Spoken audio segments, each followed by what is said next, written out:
Vamos a pasar la palabra de Dios y le voy a invitar a que vayamos a Segunda de Juan.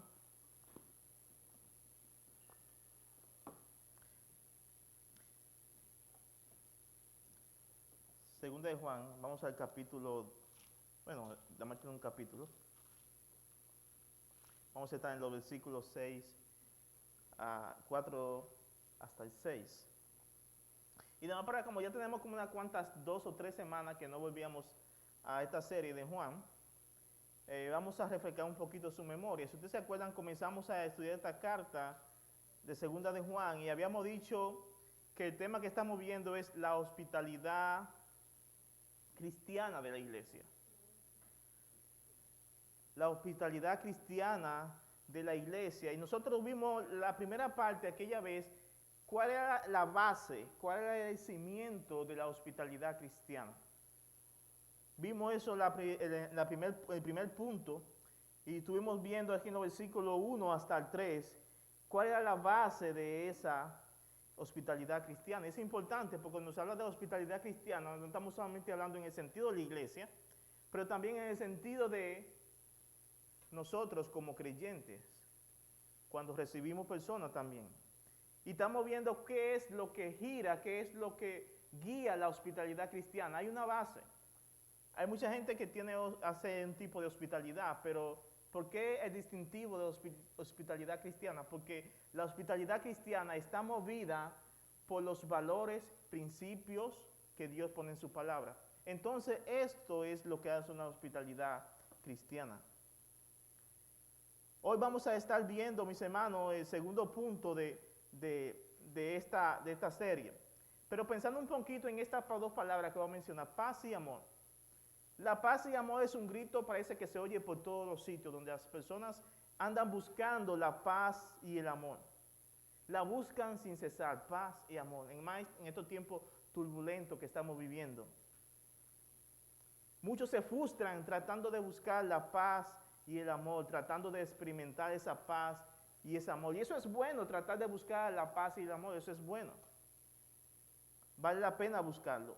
Pero el problema es que las personas la están buscando en el lugar incorrecto. Las personas buscan la paz y el amor en otros lugares que no es los términos que Dios ha puesto en su palabra. Las personas de una forma egoísta buscan esa paz y ese amor a costilla o a costa de otras personas. Las personas buscan su propia satisfacción por encima de otros. Eso es lo que buscan. Y su trato hacia otras personas no es la verdadera paz y amor. Es por esto que Juan nos va a enseñar a nosotros, Juan nos va a explicar aquí en estos versículos, vamos a ver, Juan va a estar explicándonos cuál es el verdadero lugar donde podemos encontrar nosotros la paz y el amor. Vamos a ver cuál es la forma en que verdaderamente se busca y dónde se encuentra ese tipo de amor. Un amor auténtico, un amor que es consistente con lo que Dios dice, no un amor egoísta, no un amor y una paz que siempre se trata de mí, recibe yo, no. Vamos a ver cuál es el verdadero paz y amor. Y creo que veamos ahora, en estos versículos, vamos a ver este punto, el comportamiento de la hospitalidad cristiana. La paz y el amor va muy ligado con esto de la hospitalidad cristiana. Ya vimos la base de la hospitalidad cristiana, ahora vamos a ver cómo se comporta, cómo se ve, porque la hospitalidad cristiana tú puedes saber intelectualmente qué es lo que, dónde debe de girar, pero nosotros vemos cómo se comporta la hospitalidad cristiana, en la iglesia y fuera de ella. Creo que vamos a ver los versículos 4 al 6, miren cómo dicen. Mucho me regocijé porque he hallado algunos de tus hijos andando en la verdad, conforme al mandamiento que recibimos del Padre. Y ahora te ruego, Señora, no como escribiéndote un nuevo mandamiento, sino el que hemos tenido desde el principio, que nos amemos unos a otros.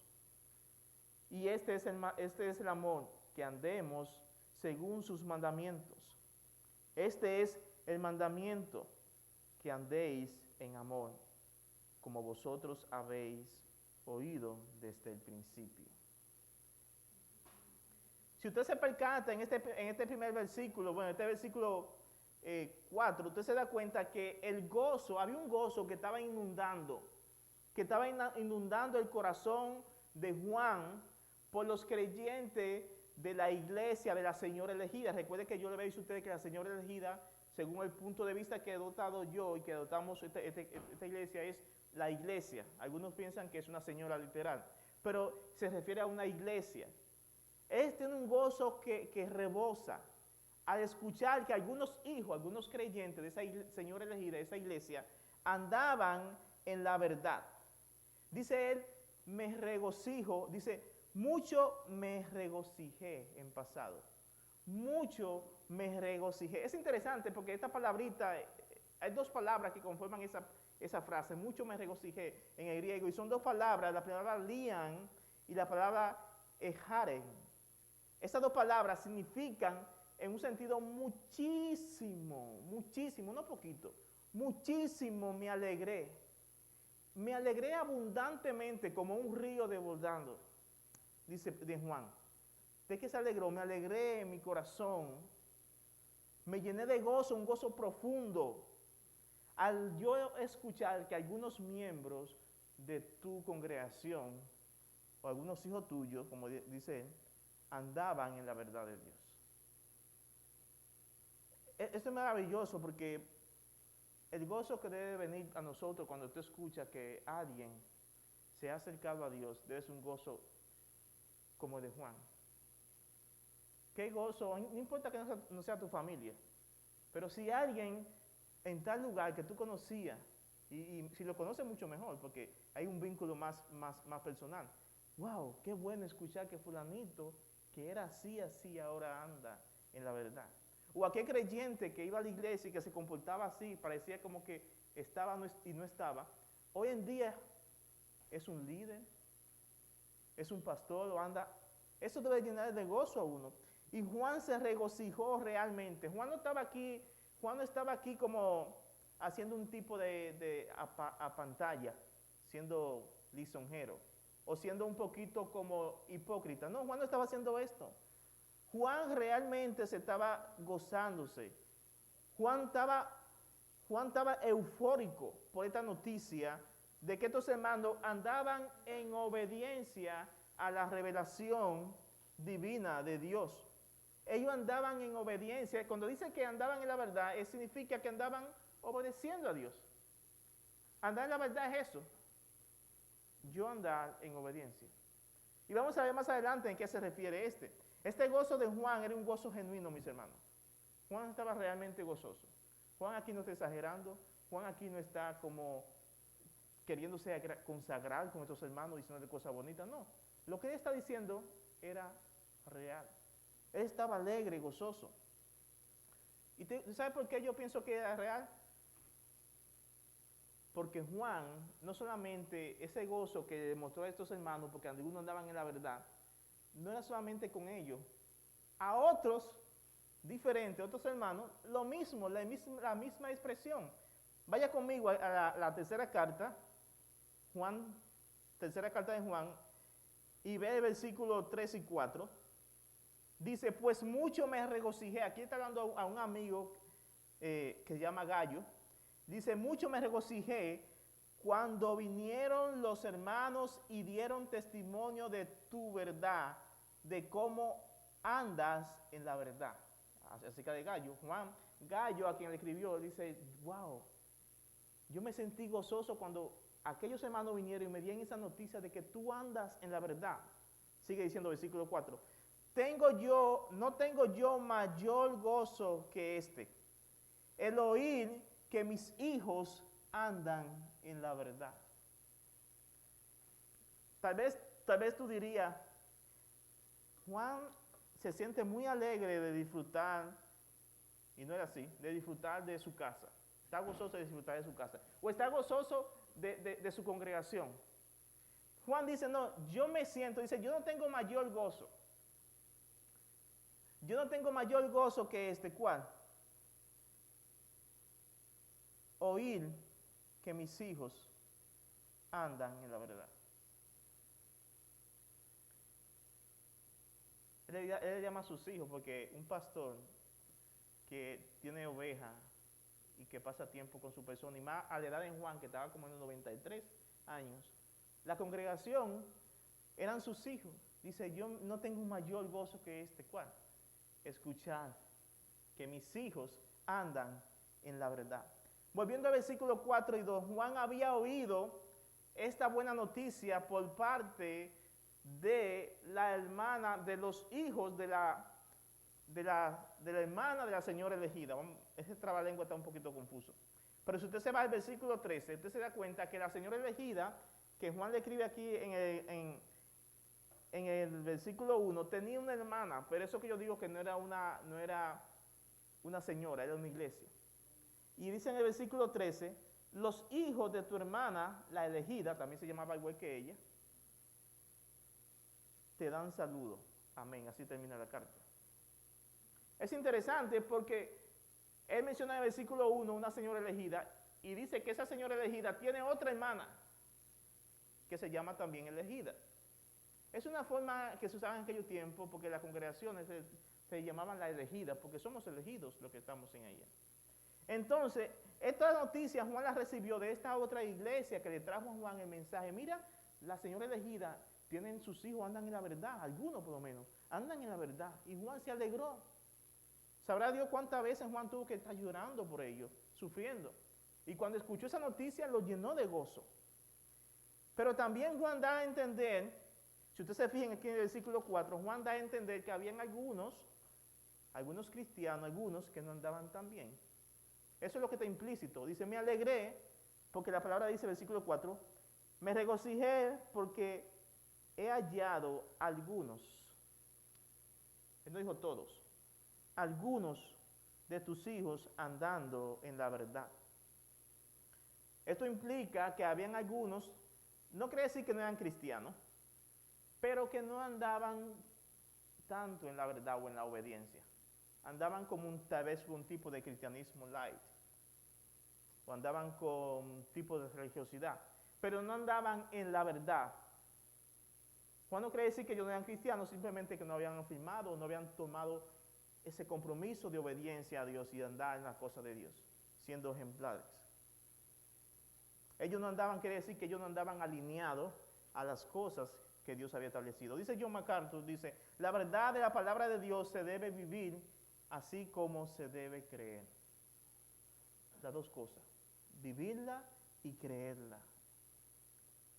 No debemos ser solamente oidores, eso lo dice el Señor Jesús en unos pasajes.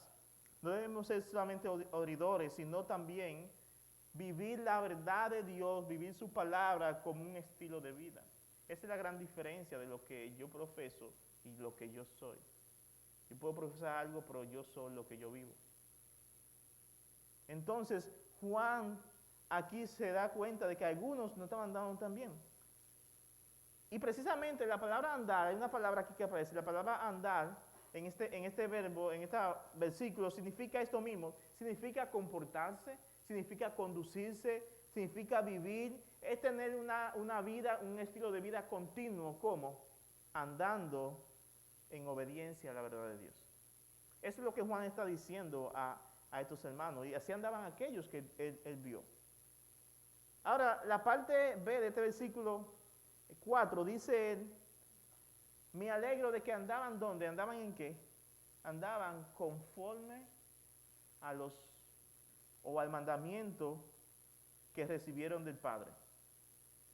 Mandamiento que Juan también dice que recibimos, él dice, recibimos, Juan lo recibió.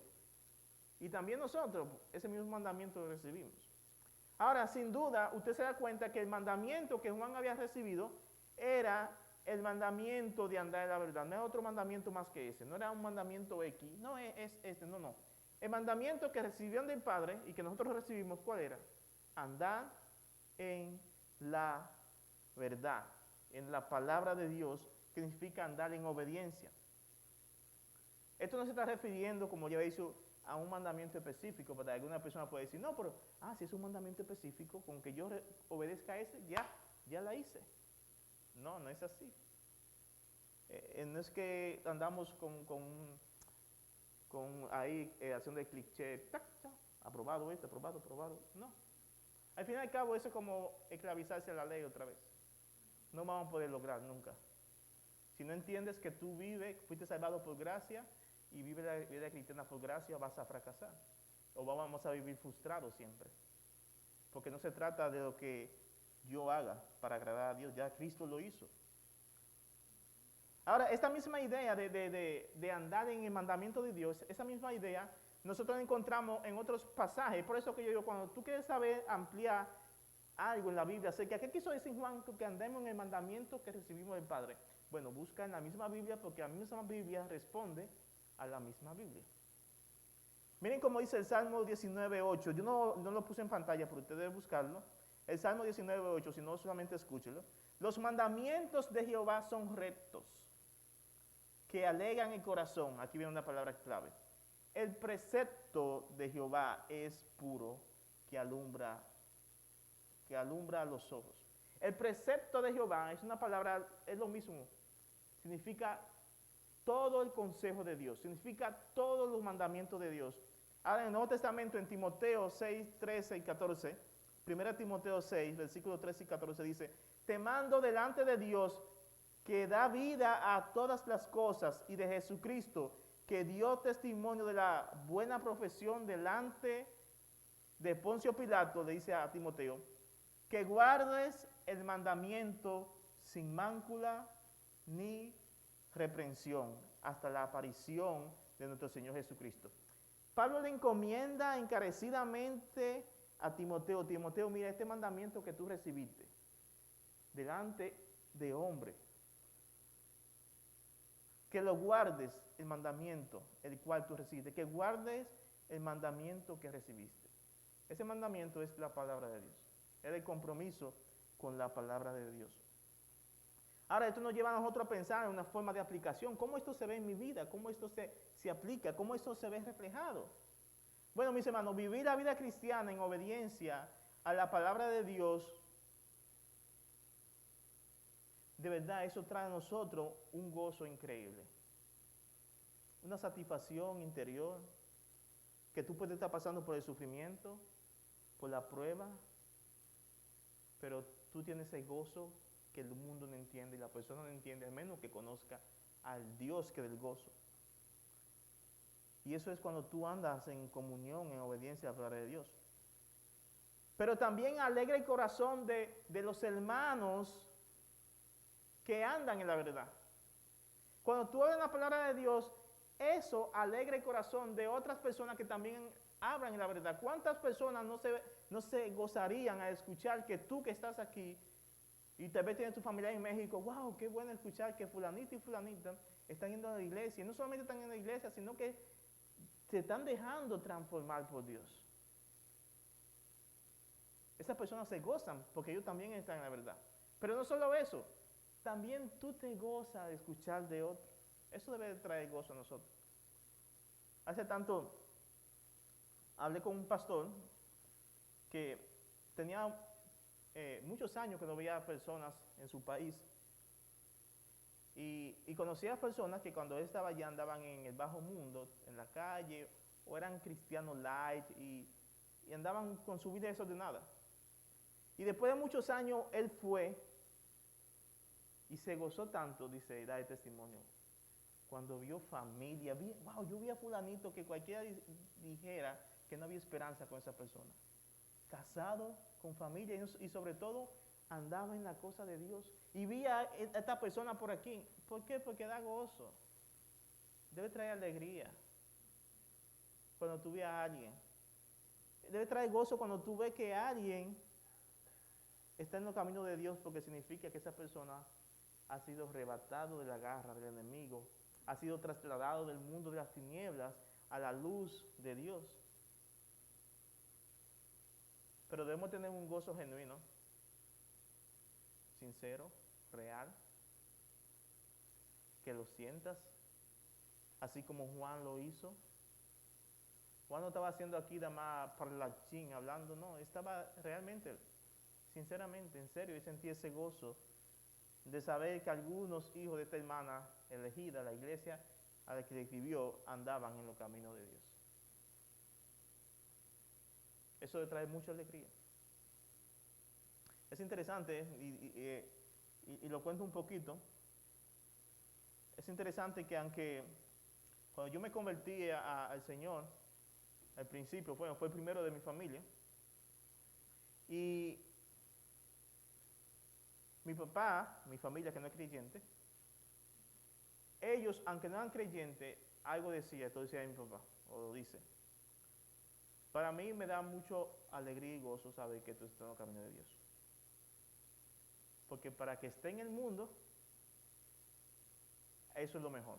Él no conoce de Dios, pero él sabe que ese es el camino correcto. Él sabe que estando ahí, no, es lo mejor que puede haber.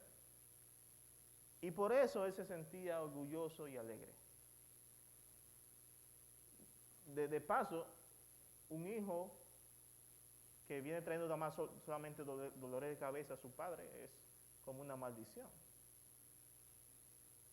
Ellos prefieren, algunos prefieren hasta mandarlo al ejército, ahí se tranquilizan un poco, o piensan como están en el ejército, pasan mucho tiempo en entrenamiento o en misiones y saben que por lo menos tienen que andar derecho. Nada más que cuando salen del ejército vuelven a lo mismo otra vez. Pero si el inconverso, el hombre que no conoce de Dios, entiende que cuando alguien anda en los caminos de Dios trae alegría, ¿cuánto más debe ser nosotros? Gozo genuino, gozo genuino. Miren cómo dice el versículo 5 y 6. Ahora te ruego, señora, recuérdense que señora es una iglesia local. Ahora te ruego, señora, no como escribiéndote un nuevo mandamiento, sino el que hemos tenido desde el principio, que nos amemos unos a otros. Y este es el amor, que andemos en sus mandamientos. Este es el mandamiento, que andéis en amor, como vosotros habéis oído desde el principio. Ahora Juan, en una forma como de ruego, esto se llama pedir algo y a la vez como mezclado con ruego. Juan le está dando un mandato, gramaticalmente la construcción es un mandato, es un imperativo, pero es un imperativo rogando, como cuando usted le dice, Señor, ayúdame. Tú le estás diciendo a Dios, le estás mandando a Dios que te ayude, pero estás rogando, es una forma de expresión de humildad. Ahora te ruego, Señor elegida, con amor, con ese tono de amor, con ese tono de gracia. Juan le pide a esta señora elegida algo que ya ella conocía desde el principio. ¿De cuál principio? Bueno, desde que alguien comenzó a andar en los caminos de Dios, ya conoce eso que Juan está mandando. De que alguien se convierte a Cristo, ya no hace falta que se esté recordando qué mandamiento encuentra el principio. Porque cuando tú te conviertes en Cristo, y Cristo te ama y te perdona tu pecado, obviamente de que tú te conviertes, tú tienes que andar en amor. Ese es el mandamiento. Por eso dice él, el mandamiento que tú recibiste desde el principio, ¿cuál? Que andemos. Juan se incluye a él mismo. Que andemos en amor unos con otros. Si usted creía que simplemente los pleitos entre Evodia y Síntique era cosa simplemente de aquellos tiempos, no. O viceversa, usted piensa que los pleitos que hay entre iglesias, entre personas que no se llevan bien, es cosa de más de este tiempo. No, en aquellos tiempos habían. Con razón Juan le dice a estos hermanos que anden en amor. En Filipenses capítulo 2, versículo 5, si me equivoco, Pablo le dice, te ruego pues, hermano, que ayude a estas dos mujeres, Evodia y Síntique. Dice que colaboraron conmigo en el ministerio, eran siervas de Dios, que estaban ahí sirviendo con Pablo, pero que por razón X o Y se encontraron en un intercado y parece que estaban como polos opuestos cada uno de ellos. Pero el amor viene a remediar y a traer la solución a los problemas de enemistades. Juan le dice, este es el mandamiento, que andemos en amor unos a otros. Y yo le he dicho muchas veces, este amor es amor mutuo. Juan está diciendo amor mutuo, es un amor unos a otros. Es amor de aquí para allá y de allá para acá. Es amor de dos vías. Se da y que se recibe. Ese tipo de amor, aunque a veces uno tiene que dar más, da y no esperar, cumple con tu parte, da, y Dios que, pues la persona que se atienda con Dios, la otra persona. Pero la idea es que sea de ambos lados. Y decíamos que este es un amor, no es un amor cualquiera, es un amor ágape, es el amor que es de creyente, es el amor divino, es un amor que en converso no puede poseer. Es un amor que solamente tienen los que conocen a Dios cuando se entregan a Dios. Es un amor que nace de ti, porque antes no amábamos. Antes no amábamos. Antes no amábamos. Es un amor ágape. Es un amor que es necesario que los cristianos ejercitemos. Lo tenemos ahí, pero la práctica hace el maestro. Este amor, si no se pone en práctica, no se va a fortalecer o a perfeccionar. ¿Sabe qué es interesante de esto? Porque mucha gente, pueden pensar que esta segunda carta de Juan no la escribió Juan. Pero una de las evidencias más refutantes, o que no tiene refutación, más fuerte que hay, es esta parte. Porque este mandamiento que se amen uno a otro es típico de lo que ya Juan dijo en la primera carta. Ejemplo, en el capítulo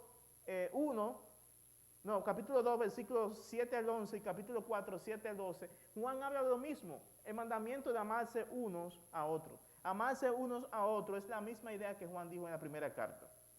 De modo que es evidente que esta carta fue escrita por Juan. Él fue el escritor. Andar tanto en obediencia a la verdad de Dios como en amor es lo que significa conducirse con hospitalidad. Cuando tú andas en obediencia a Dios, que andar en obediencia a Dios es lo mismo que amar. Para Dios no hay distinción. Pero para Dios, cuando tú dices a Dios que le ama, quiere decir que tú le estás obedeciendo. Y cuando tú estás obedeciendo a Dios, Él está diciendo que tú le amas. Eso dijo el Señor Jesús y lo vamos a ver más adelante. Dios entiende tu devoción de amor a Él en tu obediencia. Porque sería paradójico o contradictorio que dice, Señor, te amo, pero ando como chivo sin ley. O como oveja sin ley. Entonces, el Señor entiende que tú le amas cuando le obedeces. ¿Se acuerdan de Saúl? Dios manda a Saúl que acabe con un pueblo y él decide dejar unos becerritos bien gorditos, unas ovejitas, y al rey lo deja vivo también. Hizo un cumplimiento parcial. Y al final y al cabo le echó la culpa al pueblo. Saúl no amaba a Dios. No la amaba, al final hacía lo que él quería. Aparentaba que fue tanto que al final y al cabo hizo lo que no debía hacer, ofrecer sacrificio. Entonces Dios entiende que le ama cuando le obedecemos. Definitivamente, mis hermanos, usted como creyente, nosotros como creyentes, somos hospitalarios cuando nosotros andamos en la verdad y en amor. Solamente cuando nosotros ejercitamos lo que es andar en la verdad y en el amor de Dios, vamos a tener una hospitalidad cristiana. Claro, porque podemos ser personas que somos modestos, que recibimos a una persona bien, pero hay una diferencia entre tú darle hospitalidad a alguien como para la gloria de Dios, reconociendo que es lo que Dios te manda, o hacerlo simplemente porque eres alguien que no te gusta hacer sentir mal a la gente, pero al final y al cabo, por dentro no siente ese deseo de que le esté hospedando, simplemente por no cerrar la puerta en la cara de la persona. Entonces la hospitalidad cristiana no, la hospitalidad cristiana es movida por el amor y por la verdad.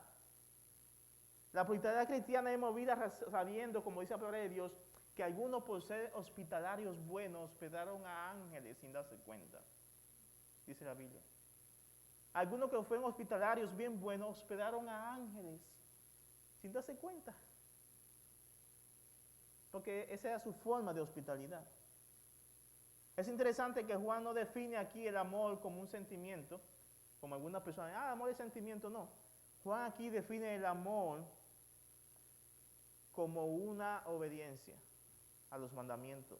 Esa es la definición que Juan le da al amor. Aquellos que andan en obediencia a la palabra de Dios, tal como Dios ha dicho en su Santa Escritura, es una muestra de que esos creyentes aman a Dios. Es interesante que a Dios no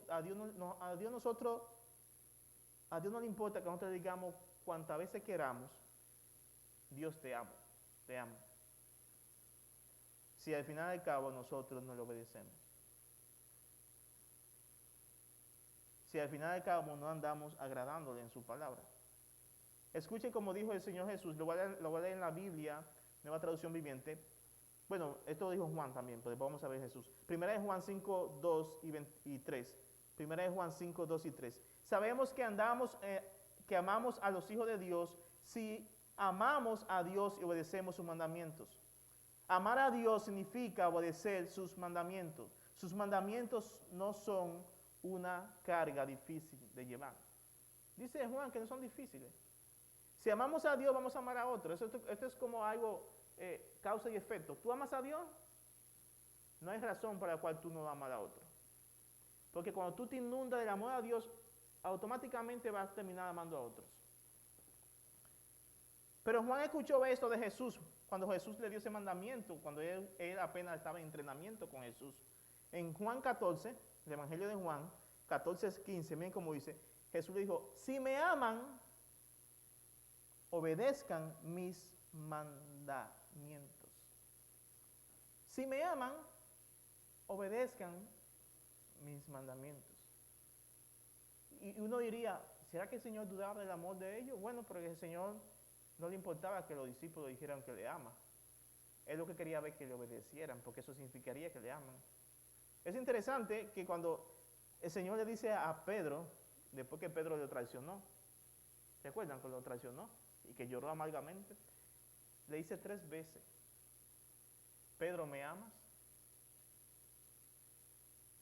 Uso la palabra que me ama fue ágape. Ese es el amor de cristiano. Pedro, ¿me amas? Y Pedro decía, sí, Señor, tú sabes que te quiero. Pedro no se atrevía a decir te amo. Pedro, ¿me amas? Sí, Señor, tú sabes que te quiero, otra vez. Y la tercera vez el Señor le preguntó, ¿Pedro me quiere? Sí, Señor, te quiero. Entonces apaciéntame sus ovejas. Entonces, el Señor sabe que el amor verdadero es aquel que es entregado, apasionado por Él y su palabra. Ven como dice el versículo 21, aquí mismo de Juan 14. Los que aceptan mis mandamientos y lo hacen son los que me aman. Y porque me aman a mí, mi Padre los amará a ellos. Y yo los amaré y le daré a conocer a cada uno de ellos. El capítulo 15 de Juan, versículo 10 dice, cuando obedecen mis mandamientos, permanecen en mi amor. Así como yo obedezco los mandamientos de mi Padre y permanezco en su amor. ¿No es más claro? Amar a Dios es obedecer. Es así. ¿Y por qué Juan le manda a estos hermanos? Te pido encarecidamente, iglesia elegida. Yo sé que ustedes están dando bien en los caminos de Dios. Pero Juan quería que reabundaran. Es que no nos podemos conformar. Alguien decía, explicando un poquito de esto tan profundo, que Pablo lo usa, dice Pablo, wow, ustedes están amando tan bueno y tan abundantemente a otros hermanos que yo estoy sorprendido. Qué bueno que están amando a otros hermanos. Y dice Pablo, pero le pido que abunden más y más en ello. Uno se pregunta, Pablo, pero si ellos están amando a Dios, tú dijiste que están amando a Dios y amando a otro abundantemente, ¿por qué ahora le pides que abunden más?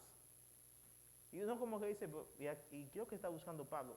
Bueno, lo que Pablo quiere decir es, no te conformes con que llegaste a amar a este nivel.